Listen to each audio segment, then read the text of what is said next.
Hello viewers, welcome back to my channel সম্পাস yummy food. আজকে আমি আপনাদের জন্য যে রেসিপিটি নিয়ে এসেছি তা নিশ্চয়ই দেখে বুঝে গেছেন। ভীষণ ইয়ামি একটি রেসিপি এবং সবারই পছন্দ। আমি রেস্টুরেন্ট স্টাইলে সিপি স্টাইলে এই ক্রিস্পি চিকেন ফ্রাইটি বানিয়ে দেখাবো। বাসায় কিভাবে আপনারা খুব অল্প উপকরণ দিয়েই তৈরি করে ফেলবেন এবং সাধারণ উপকরণ দিয়েই তৈরি করা যায়। চলুন দেখে নিই কীভাবে তৈরি করেছি। প্রথমে আমি 8 পিসের মতো চিকেন নিয়ে নিয়েছি ব্রয়লার মুরগির, এবং সেগুলোকে মোটামুটি দেখুন একটু করে কেটে কেটে নিয়েছি। এগুলোকে খুব ভালো করে ধুয়ে শুকিয়ে নিব, অর্থাৎ একদম চিপে চিপে নেব যেন পানি না থাকে। 1 চা চামচ পরিমাণে আদা বাটা, 1 চা চামচ পরিমাণে রসুন বাটা দিয়ে দিব 1/2 চা চামচ পরিমাণে গোলমরিচ গুঁড়ো, দিয়ে দিব শুকনো লঙ্কার গুঁড়ো 1 চা চামচ পরিমাণে, দিয়ে দিব 1 চা চামচ পরিমাণে জিরে গুঁড়ো। সেই সাথে এখন অ্যাড করছি আমি স্বাদ মতো লবণ। বাজারে কিনতে পাওয়া যায় ফ্রাইড রাইসের প্যাকেটগুলো, একটি প্যাকেট আমি এখানে ব্যবহার করব।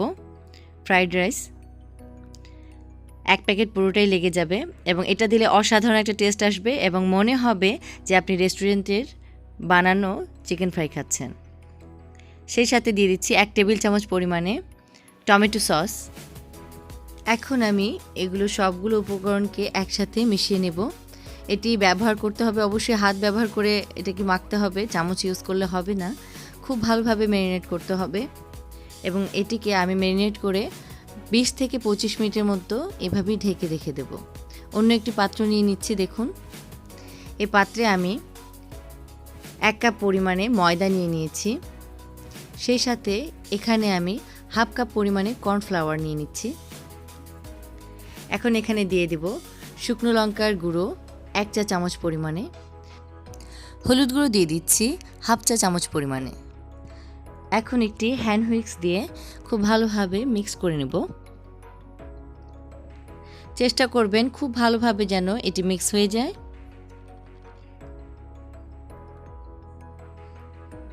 আমার মতো করে তৈরি করে দেখবেন একবার, তাহলে অবশ্যই আর সিপিতে গিয়ে ক্রিস্পি চিকেন ফ্রাই খেতে হবে না। বাড়িতেই আপনি ইজিলি তৈরি করে ফেলতে পারবেন। এখন আমি মেখে রাখা অর্থাৎ ম্যারিনেট করে রাখা চিকেনগুলোকে নিয়ে নিয়েছি। দেখুন খুব সুন্দরভাবে ম্যারিনেট হয়ে গেছে। এখন একটি করে পিস আমি নিয়ে নেব এবং খুব ভালোভাবে শুকনো উপকরণ দিয়ে চেপে চেপে খুব ভালোভাবে এটিকে কভার করব। আপনারা নিশ্চয়ই দেখে বুঝে ফেলছেন। খুব ভালোভাবে লক্ষ্য করুন আমি কিভাবে করছি। এটিকে করার নিয়মটা হচ্ছে খুব ভালোভাবে এটিকে বসিয়ে দেওয়া। আপনি যদি দোকানের মতো একদম হুবহু একই স্ট্রাকচার পেতে চান, তাহলে অবশ্যই আমার রেসিপিটি A to Z ফলো করতে হবে। আমি যেভাবে করছি ঠিক সেভাবে না করলে বাইরের যে স্কিনটা সেরকম আসবে না। তাই অবশ্যই আপনি আমার নিয়ম অনুসারে করার চেষ্টা করবেন। দেখুন মোটামুটি একটি লেয়ার এসেছে, কিন্তু বাইরের যে অর্থাৎ রেস্টুরেন্টে যেগুলো খাওয়া হয় সেগুলোর লেয়ারগুলো অনেক মোটা হয়। তাই আমি এটাকে আবারও একটি নর্মাল টেম্পারেচারে রাখা পানিতে দিয়ে দিব। খুব বেশি সময় ভেজাতে হবে না, 15 সেকেন্ডের মতো আমি এটাকে ভিজিয়ে রাখব, এবং এটিকে 15 সেকেন্ড পর তুলে নেব এবং পানিটিকে ঝরিয়ে নেব। খুব বেশি দলাদলি করতে হবে না, জাস্ট তুলে পানি ঝরে গেলেই সাথে সাথে আবার সেই শুকনো উপকরণে দিয়ে দেব। এবং এবার আমি একদম হাতে নিয়ে খুব বেশি প্রেসার দিয়ে চাপ দিব শুকনো উপকরণের সাথে। চেষ্টা করবেন আমি ঠিক যেভাবে করছি সেভাবেই করতে, একদম অ্যাপ্রোপ্রিয়েট একটি রেজাল্ট আসার জন্য। এটি করতে খুব একটা বেশি সময় লাগে না, তবে এইভাবে আপনি তৈরি করে আপনি ডিপ ফ্রিজে রেখে দিতে পারবেন 1 মাসের মতো। যখন ইচ্ছা তখন বের করে নিয়ে এটিকে ডিপ ফ্রাই করে নিলেই বাস হয়ে গেল। দেখুন আমি কিভাবে করছি। এখন আমরা শুকনো যে ময়দাটুকু লেগে আছে সেটিকে খুব ভালোভাবে ঝরিয়ে নেব। দেখুন আপনাদের খুব কাছ থেকে দেখিয়ে দেব কত চমৎকার স্ট্রাকচারটা এসেছে। আপনারা নিশ্চয়ই দেখে বুঝে গেছেন যে কত চমৎকার হয়েছে। একদম রেস্টুরেন্ট স্টাইল সিপি স্টাইলে আশা রাখি আপনাদের অনেক উপকারে আসবে এই টিপসগুলো। আপনাদের ভালোর জন্য এবং খুব ভালোভাবে বোঝার জন্য আমি আরেকবার দেখিয়ে দেব। আমি আরও একটি পিস নিয়ে নিয়েছি, দেখুন।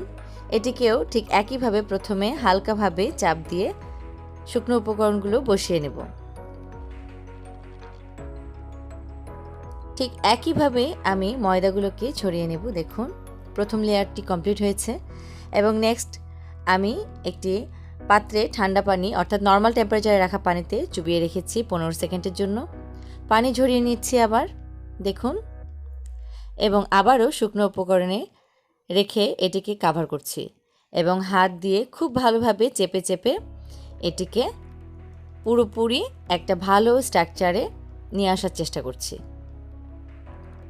বাইরের আবরণটি যেন খুব মোটা লেয়ার আসে, সেই কারণেই এভাবে করা। দেখুন কত চমৎকার এসেছে, নিশ্চয়ই দেখে বোঝা যাচ্ছে। আশা রাখি এই টিপসগুলো আপনার অনেক অনেক কাজে লাগবে। ঠিক এইভাবে আমি একটি পাত্রে নিয়ে নিয়েছি, বাকি সবগুলোকে তৈরি করে ফেলেছি। দেখুন এখন এমন অবস্থায় আপনি চাইলে ডিপ ফ্রিজে রেখে দিতে পারেন, অর্থাৎ এয়ারটাইট বক্সে রেখে দিতে পারেন অথবা জিপলক ব্যাগে রেখে দিতে পারেন। ঠিক এইভাবে রেখে আপনি 1 মাস খুব নিশ্চিন্তে খেতে পারবেন। একই টেস্ট থাকবে, কোনো সমস্যা হবে না এবং পারফেক্টভাবে একই রকমই লাগবে। দেখুন কতটা চমৎকার হয়েছে। আমি এখন আপনাদেরকে ভেজে দেখাবো। সেজন্য আমি একটি পাত্র নিয়ে নিয়েছি এবং সেখানে আমি পর্যাপ্ত পরিমাণে তেল দিয়ে দিয়েছি। তেলটি মোটামুটি গরম হয়ে এসছে। এখন আমি সবগুলোকেই ছেড়ে দেব।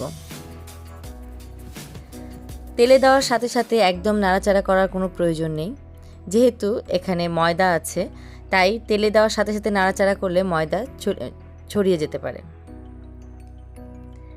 মোটামুটি হালকা একটু ফ্রাই হয়ে গেলে তখন অবশ্যই নাড়িয়ে দিবেন।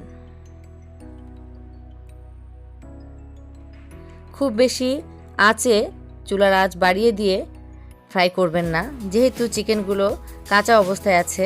চেষ্টা করবেন কম আঁচেই ভাজার জন্য। এতে বাহিরের পরতটি একদম ক্রিস্পি হবে এবং খুব ভালোভাবে রান্না হবে এবং খেতেও ভীষণ ভালো লাগবে। যতক্ষণ পর্যন্ত ব্রাউন কালার আসছে না ততক্ষণ পর্যন্ত আমি এগুলোকে ভেজে নেব।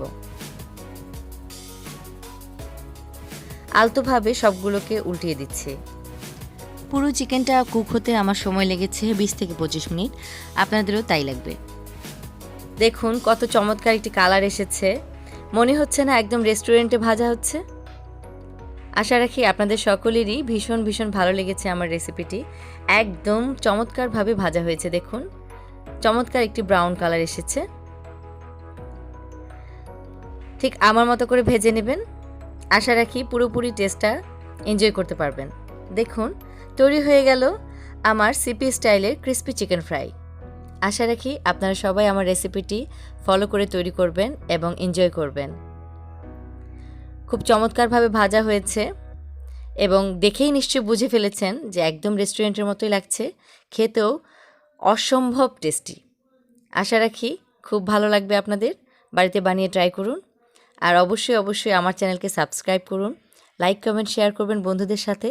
সেই পর্যন্ত আজকে বিদায় নিচ্ছি, আবার দেখা হবে নতুন কোনো রেসিপি নিয়ে। আপনাদের সকলকেই অসংখ্য ধন্যবাদ।